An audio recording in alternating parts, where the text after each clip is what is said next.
Welcome back to another deep dive with My Mind MashUps. Great to be here. Today we're getting into something I think, well, everyone feels, especially now, intuition, that inner compass. Right, and specifically why it feels like it's, malfunctioning in this totally hyper-connected world we live in. Exactly. Why do so many of us feel kind of confused, maybe a bit uncentered, even though we're practically drowning in information? Yeah, it's a paradox, isn't it? So our mission today really is to explore that feeling and, crucially, how we can maybe find our way back to that powerful inner guidance we all have. Love it. And hey, before we jump right in, if you find this conversation valuable, do us a favor. Hit like, maybe share it with a friend. And subscribe to My Mind MashUps. It genuinely helps us reach more people, more curious minds like yours. Okay, so this inner compass, what are we actually talking about here? Well, on one level, it's that feeling, right? That subtle nudge, the gut feeling. Yeah. Or sometimes it's just a knowing. You just know something, even if you can't logically explain why. I know exactly what you mean. Like, maybe you just knew an old friend wasn't doing well, even before they called. Precisely. Or that sudden urge to take a different route home, and later you hear there was an accident on your usual way. It's like a sixth sense almost, a direct line to some kind of inner wisdom. Okay, that's the sort of experiential side, the feeling. But what about, the science? How does that explain this inner knowing? Well, science actually has a pretty solid take on it. It's not seen as mystical, but more like a really sophisticated cognitive process. The dictionary definition is something like the ability to understand or know something immediately without conscious reasoning. Without conscious reasoning, okay. Yeah, and psychology talks about this dual process theory. It's like your brain has two main operating modes. System one is super fast, automatic, kind of unconscious. It processes tons of data instantly based on all your past experiences. Right, like pattern recognition almost. Exactly. It's running in the background all the time. Then there's system two, which is the slower, deliberate, analytical thinking you know you're doing. So intuition is mostly system one, that quick, beneath-the-surface processing. Largely, yes. That gut feeling is often system one kicking in, making rapid connections based on patterns it recognizes, even if you can't consciously articulate them. Think of an expert chess player making a move that feels right. Or, yeah, like you said, a mother instantly knowing what her baby's cry means. Makes sense. It's knowledge learned implicitly, but it happens so fast you can't really track the steps. And get that phrase, gut feelings. It's actually way more literal than most people think. Yup. How so? Neuroscience is showing this incredible two-way communication highway between the gut and the brain, the gut-brain axis. I've heard of that. Right? You've got this whole network of neurons in your gut, the enteric nervous system, or ENS. Yeah. They sometimes call it the second brain. Wow. And it's connected directly to your brain via the vagus nerve. It influences mood, hunger, stress responses, everything. So the butterflies in your stomach, that's not just a metaphor. Nope. That's a direct physical signal. Your gut is literally reacting and sending messages upstairs. And learning to notice those bodily sensations, that's called interoceptive awareness. And it's apparently key to tuning into intuition. Okay, this is fascinating because you have the, let's call it the spiritual or experiential view, this inner wisdom, this knowing beyond logic. Right. And then the scientific view, unconscious pattern recognition, the gut-brain signaling. But look at the overlap. Science says intuition works without conscious reasoning. The spiritual side says it's beyond what the rational mind can comprehend. It's the same core idea, isn't it, operating outside of that deliberate step-by-step thinking? Exactly. Unconscious pattern recognition might just be the physical way that inner guidance manifests, like different languages describing the same thing. And that's powerful because it means we can use insights from both sides to cultivate it. And this isn't some new human feature, is it? This gut-brain thing sounds ancient. Totally. It's deep evolution. That gut-brain axis is super old, crucial for survival. Intuition allowed for quick decisions, rapid problem-solving in really uncertain, often dangerous environments. Think about ancient practices like divination. They were trying to tap into that deeper knowing for survival and guidance. So if it's such a core survival tool, what's happening now? Why does it feel like it's fading? That kind of sets the stage for the modern problems, doesn't it? It really does. Which brings us to the modern static, as we call it. The first big one, cognitive overload and decision fatigue. Just too much stuff coming at us. Constantly. Information overload, endless choices. Our brains weren't really built for this sheer volume. So what happens? We default to mental shortcuts heuristics. System one takes over more. Which sounds efficient, but maybe not always accurate or wise. Exactly. Sometimes those fast, intuitive judgments, especially when we're overloaded, can make us overlook important details or even impact things like moral judgments. Studies show we might focus more on outcomes than intentions when mentally taxed. Wow. So overload can actually skew our intuitive hits. It seems so, especially if it's not balanced by that slower system 2 thinking. And think about things like depression. The rumination that often comes with it can really impair problem solving and actually interfere with intuitive processes. People struggling often report less satisfaction with their choices, maybe indicating that intuitive judgment is hampered. That makes sense. It feels like a cycle. Overload, maybe some anxiety or low mood, difficulty making decisions. It feeds itself. And a massive driver of this overload is, well, hyperconnectivity. Our devices, social media. Endless scroll. The endless scroll. It's designed to hook us. Variable reward systems, just like slot machines. Every scroll might give you something interesting, that little dopamine hit, so you keep scrolling. And that trains our brains for constant novelty, right? Always looking for the next thing. Precisely. Which fragments our attention. Our ability to sustain focus just plummets. You hear those stats about attention spans being shorter than a goldfish's. Yeah. And that fragmented attention makes deep thinking really hard. It impairs memory because you're not focusing long enough for information to really sink in. Leads to that brain fog feeling. Plus, we get lazy, right? Why remember something when you can just Google it? Oof. Yeah, guilty. So we're outsourcing our memory, almost. Maybe outsourcing our judgment, too. If we're constantly looking outside ourselves for information, for validation on social media, for reviews, for expert opinions, what happens to our own inner compass? It gets weaker. You start doubting your own feelings or ideas. Leads to insecurity, maybe lower self-esteem, less confidence in just knowing what's right for you. You become more reliant on what others think. And this ties into those cognitive biases, doesn't it? Like relying too much on the first thing you hear. Absolutely. Anchoring bias, getting stuck on the first piece of info, or the availability heuristic, overestimating things just because they're easy to remember or emotionally charged, like scary news headlines. Then there's illusory superiority, thinking we're better than average. And naive realism, thinking our perception is the only objective reality. All these biases can get amplified when we're overloaded and looking externally. Fear of failure kicks in, so we stick to safe rules instead of trusting a more holistic, intuitive feel. So it's like a feedback loop.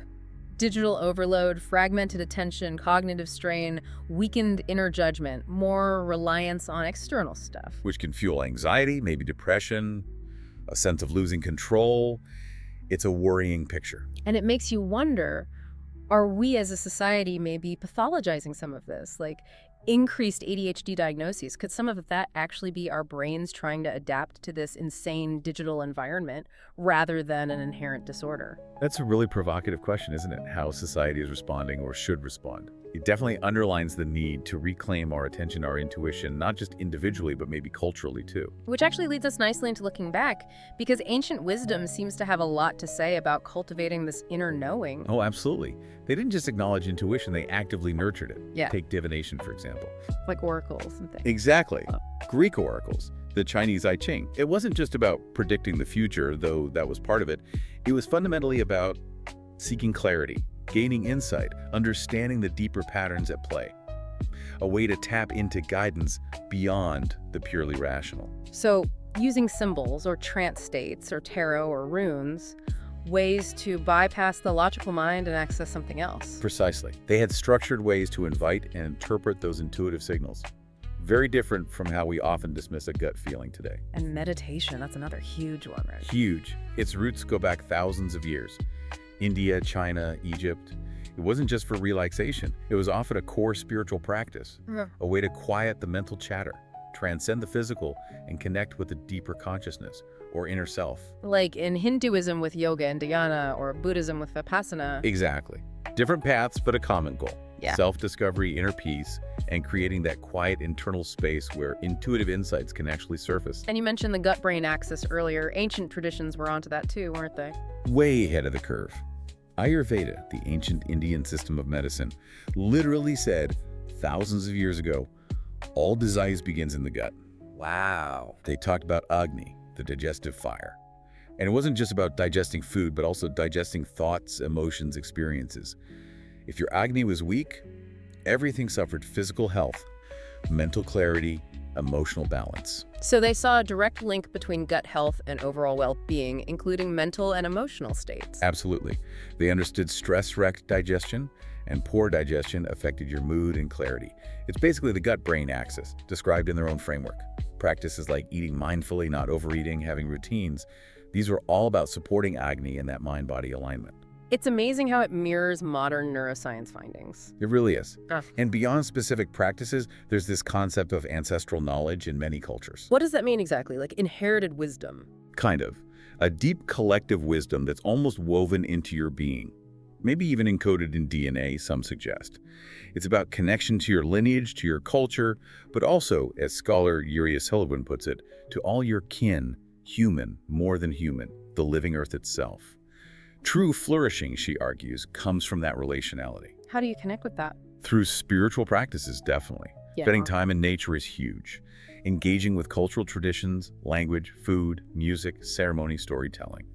These things connect you to something bigger than just your individual experience. So these ancient practices, divination, meditation, gut wisdom, ancestral connection, they weren't separate things. Not at all. They were part of holistic systems for well-being, integrating mind, body, spirit, and community.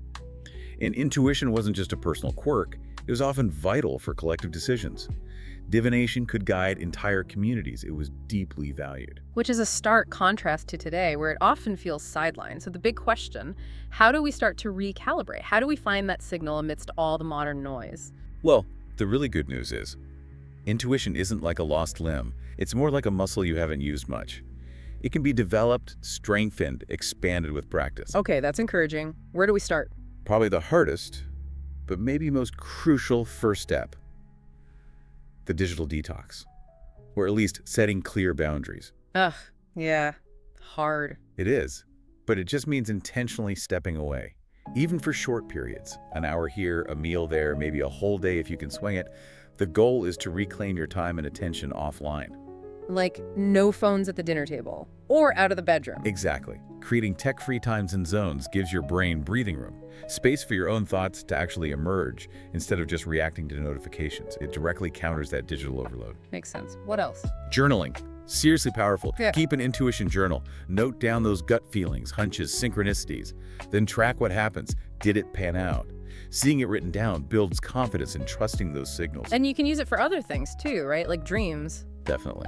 Dream journaling is great for tapping into the subconscious or trying active imagination, kind of like having a dialogue with parts of yourself through writing or imagery.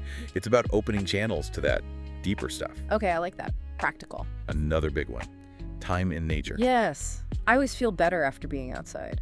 There's science behind that feeling. Nature helps your brain process things, reduces mental chatter, calms the nervous system.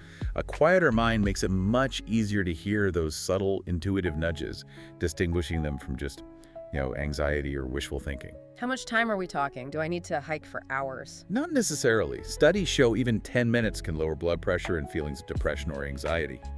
Aiming for maybe 2 hours a week seems to have significant overall health benefits. Plus, being in nature often fosters that feeling of connection, awe, empathy. All good stuff for intuition. 2 hours a week, that feels doable. Okay, digital boundaries, journaling, nature.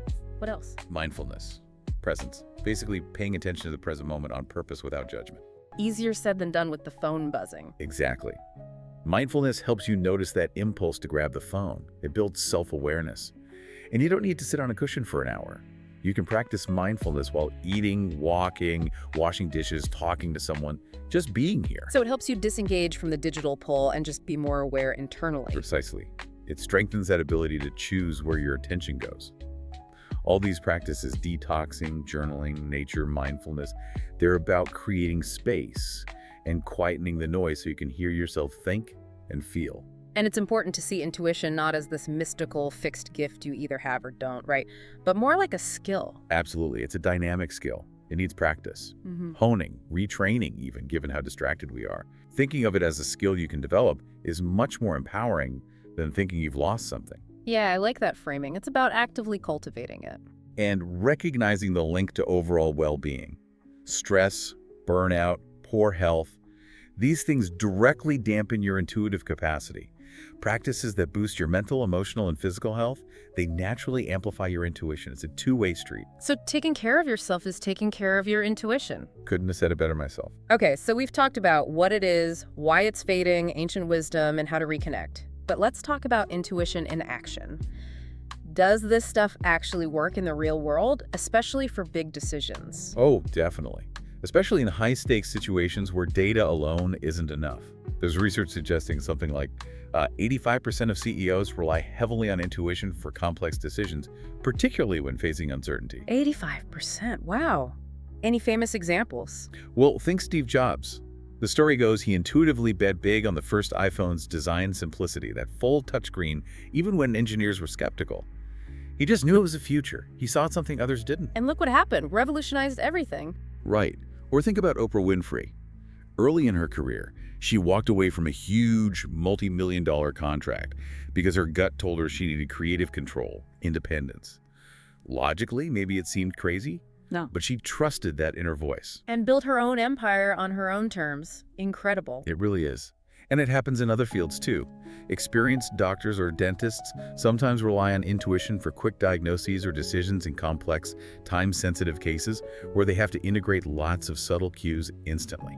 And what about just everyday people, personal safety? Countless stories there. People having vivid warning dreams that make them change plans and avoid an accident, or getting that sudden spidey sense about a person or a place that turns out to be dangerous, that primal survival instinct kicking in. So how do we leverage this effectively without getting fooled by, say, fear or bias masquerading as intuition? That's the key question. Developing emotional intelligence is crucial, understanding your own emotions.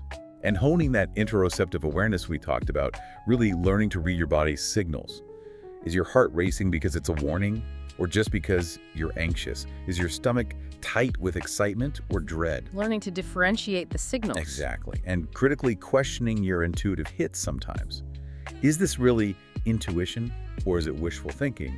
Or maybe that anchoring bias we mentioned? It's about integrating intuition with your rational mind, not letting one completely override the other, using both System 1 and System 2. Makes sense. It's a balance. A total balance. Okay, so let's sort of recap this whole journey.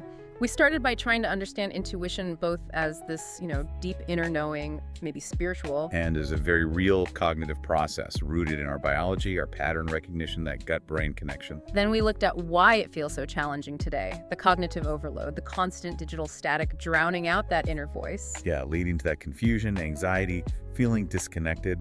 But then we tapped into ancient wisdom, divination, meditation, Ayurveda, ancestral knowing, showing how humans have always sought and valued this inner compass. Beautiful illustrations of holistic approaches to well-being, where intuition was central. And crucially, we explored practical ways to reconnect now. Digital detox, journaling, nature, mindfulness. Tools to help recalibrate, to strengthen that intuitive muscle in our modern lives. So the big takeaway for me is that intuition isn't just some vague feeling. It's real, it's powerful. It's this incredibly sophisticated system weaving together implicit knowledge, maybe ancestral wisdom, maybe spiritual guidance, constantly talking to us. Absolutely. And perhaps in a world that constantly pulls our attention outward, demanding more, faster, louder, maybe the most radical revolutionary thing you can do Is to turn inward. Quiet the noise. Listen, trust that inner navigator. It doesn't have to be some huge overhaul overnight, does it? Not at all. Start small. Pick one thing. 5 minutes of quiet time without your phone. Jotting down one gut feeling this week. A short walk outside. Really paying attention. Just begin to listen. Your inner compass is still there, waiting. It really is. And thank you truly for joining us on this deep dive today. We hope it sparked something for you. Yeah, thank you for listening. If this conversation resonated, please share it with someone you think might appreciate it. And please do like, share, and subscribe, or follow My Mind MashUps wherever you listen. It helps others find these explorations. You can find My Mind MashUps on Amazon Music, Audible, Facebook, Pocket Casts, Spotify, and YouTube. We're pretty much everywhere you get your podcasts. So until next time, keep exploring, keep asking questions. Keep trusting that inner wisdom.